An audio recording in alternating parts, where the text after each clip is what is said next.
आणि आता मुंबई गोवा मार्गावरनं एक मोठी अपडेट येते। इकडच्या कॉन्क्रीट रस्त्याला मोठे तडे गेले आहेत। गड नदीवरील पुलाजवळ रस्त्याला भेगा पडलेल्या आहेत आणि रस्त्याच्या कामाबाबत त्यामुळे प्रश्नचिन्ह निर्माण होत आहे। आणि त्याची दृश्यही समोर आलेली आहेत। गड नदीवरच्या पुलाजवळच या रस्त्याला या अशा मोठ्या मोठ्या भेगा पडलेल्या आहेत, त्याच्यामुळे कामाच्या दर्जाबद्दल आता प्रश्नचिन्ह निर्माण झाले।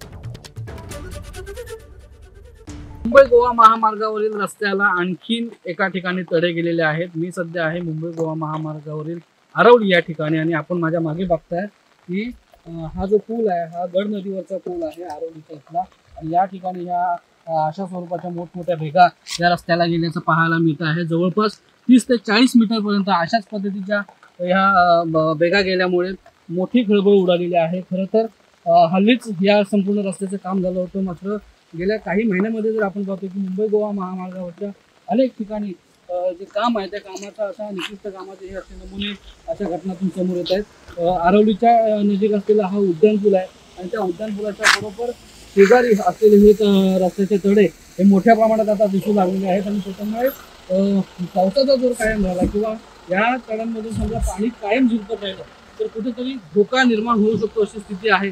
त्यामुळे मुंबई गोवा महामार्गावरची जी परिस्थिती आहे ती पुन्हा एकदा चिंताजनक आहे आणि इथल्या ज्या कामाबाबत पुन्हा एकदा प्रश्नचिन्ह निर्माण केलं जात आहे।